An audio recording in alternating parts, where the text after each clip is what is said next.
অভিষেক বন্দ্যোপাধ্যায় তাকে আজকে ইডি তলব করেছে। সকাল 11টা নাগাদ সিজিও কমপ্লেক্সে তলব করা হয়েছে অভিষেক বন্দ্যোপাধ্যায়কে। প্রাথমিকে নিয়োগ দুর্নীতি মামলা, যে মামলায় জিজ্ঞাসাবাদ করা হতে পারে অভিষেক বন্দ্যোপাধ্যায়কে।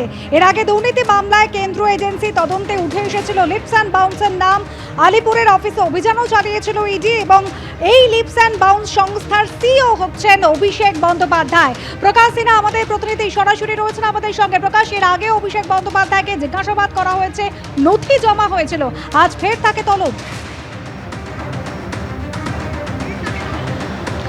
দেখো, এই মামলায় 2023 সালে অভিষেক বন্দ্যোপাধ্যায় শেষবারের জন্য জিজ্ঞাসাবাদ করা হয়েছিল এবং তোমার মনে থাকবে সেদিন 5000 পাতার নথি তিনি জমা দিয়েছিলেন। তিনি ইডি দপ্তর থেকে বেরিয়ে নিজেই দাবি করেছিলেন এবং আজকে ফের তাকে জিজ্ঞাসাবাদ করা হবে। ঘড়ির কাঁটা এখন 10:32 আর 15-20 মিনিটে তিনি এখানে পৌঁছবেন, যেহেতু তিনি মা ফ্লাইওভারে রয়েছেন।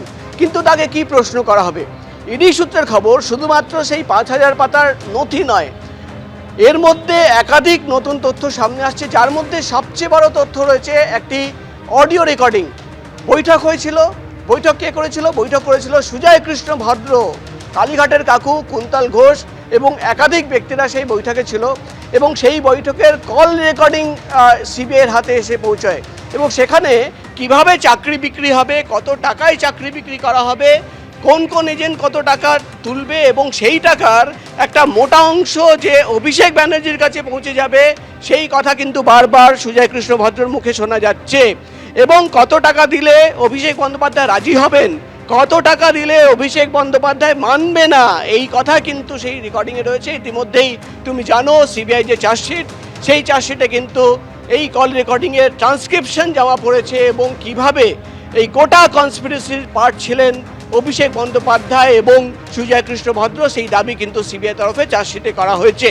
কিন্তু আজকে ইডি আধিকারিকরা একদিকে যেমন টাকার লেনদেন, লিপস অ্যান্ড বাউন্স যে সংস্থার সিইও ছিলেন অভিষেক বন্দ্যোপাধ্যায়, সেই সংস্থায় টাকার যে লেনদেন সেই তথ্য সামনে রেখে তাকে জিজ্ঞাসাবাদ করা হবে। 5000 পাতার যে নথি, সেই নথি সামনে রেখে জিজ্ঞাসাবাদ এবং যে তথ্য পাওয়া যাচ্ছে যে সেই অডিও রেকর্ডিং যেখানে বারবার কালীঘাটের কাকু দাবি করছেন যে অভিষেক বন্দ্যোপাধ্যায়কে টাকা দিতে হবে, কত টাকা দিতে হবে, সেই রেকর্ডিংও কিন্তু শোনাতে পারেন ইডির গোয়েন্দারা অভিষেক বন্দ্যোপাধ্যায়কে জিজ্ঞাসাবাদের সময়। আমরা রয়েছি সিজিও কমপ্লেক্সে, আমি বলবো শান্তনুকে ছবি দেখাতে। তুমি দেখতে পাচ্ছ ওপরে 7 তলায় ইডি দপ্তর। ইতিমধ্যেই কিন্তু ইডি তদন্তকারী অফিসাররা এসে পৌঁছেছেন, প্রশ্নের তালিকা তৈরি রয়েছে, সেটা ইডি সূত্রের খবর। প্রায় 12 পাতার একটি প্রশ্নের তালিকা তাদের হাতে রয়েছেন, যেই 12 পাতার প্রশ্নের তালিকার সামনে রেখে তাকে জিজ্ঞাসাবাদ করা হবে প্রথম দফায়।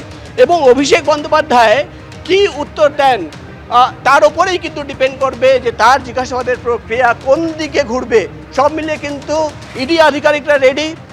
ইডি অফিসে যে রুমে অভিষেক বন্দ্যোপাধ্যায়কে জিজ্ঞাসাবাদ করা হবে সেখানে কিন্তু ভিডিও ক্যামেরা করা হবে, ভিডিওগ্রাফি করা হবে এবং অভিষেক বন্দ্যোপাধ্যায়কে যে রেকর্ডিং শুনিয়ে জিজ্ঞাসাবাদ করা হবে বা ট্রান্সক্রিপশন রেখে জিজ্ঞাসাবাদ করা হবে সেটাও কিন্তু রেডি রাখা হয়েছে। প্রয়োজনে তাকে সেই কল রেকর্ডিং অর্থাৎ সেই বৈঠকের অডিও রেকর্ডিং শোনানো হবে। সব মিলিয়ে আজকে অভিষেক বন্দ্যোপাধ্যায় আর কিছুক্ষণের মধ্যে এখানে এসে পৌঁছবেন।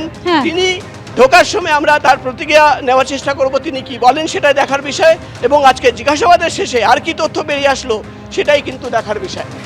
প্রকাশ, সঙ্গে থাকো। এবিপি আনন্দ, এগিয়ে থাকে, এগিয়ে রাখে।